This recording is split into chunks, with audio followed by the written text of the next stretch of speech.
I was angry and urged my son to leave, but my husband calmed us both and asked to speak with Austin privately. Essentially, he asked Austin what he wanted to do and if he wanted us to stop seeing Macy and her father. Austin said he didn't want that and wanted to work things out with Macy. I was upset but didn't say anything. Ever since that happened, I've hated seeing her around. All I can think about when I see her is my son distressed and crying his eyes out. I act cordial around her, but I don't like her. Around February, Austin came home looking rather upset again, so I sat down with him and asked what's going on. I wasn't expecting him to tell me that Macy's pregnant. I was partially furious, and I told him I expected better from him and insisted that, before anything happened, he needed to do a paternity test. He was angry that I suggested she cheated again, but I didn't like how she was suddenly pregnant. When Mark came home from work, I filled him in, and he was equally upset. We all sat down and discussed it. Austin explained that I demanded a paternity test to be done, and Mark wasn't happy to hear that. I explained that she's cheated before, she could have cheated again. That led to a huge argument before we all calmed down. I asked if her parents knew, and as it turns out, they didn't yet. He said she agreed to tell them tonight. Sure enough, about an hour later, Mark gets an angry call from Alan demanding that my son marries his daughter. If Austin refuses, he demands that he pays child support and stays out of his kid's life. Of course, we were all angry and exhausted, so I stated that nothing would happen until a paternity test was done, and I wasn't taking the word of a cheating little girl. He blew up at us, and there was radio silence after the call.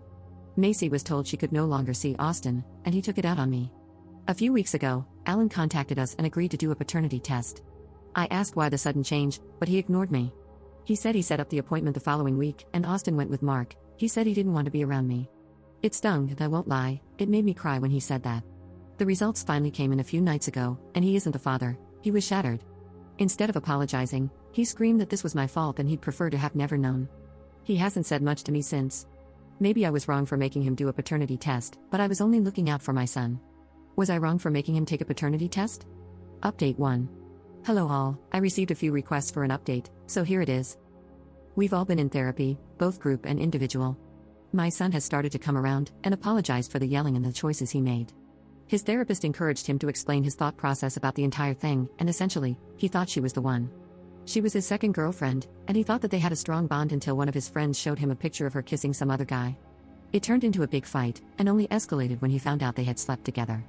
I myself have been cheated on, and it made me angry to know Austin had to experience it himself. He said he wasn't happy about the entire thing, and he's feeling guilty for taking it out on me. We hugged it out and got ice cream afterward.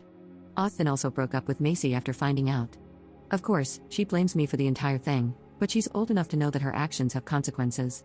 She hasn't been handling it well, apparently lashing out at everyone possible, and attempting to egg our house.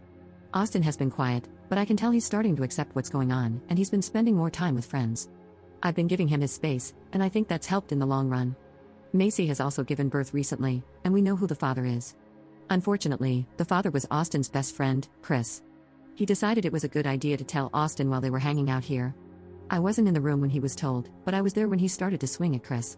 I was outside setting up Halloween decorations in the front yard when I heard screaming, so I ran in through the front door to find Austin repeatedly bashing Chris. Mark also heard the commotion and came to pull Austin off Chris. Chris apologized and left, and it wasn't until he drove away that Austin broke down crying. We all went out for dinner that night, and we've tried to cheer him up, but I'm starting to realize he needs space on this, and to let him come to me about it when he's ready.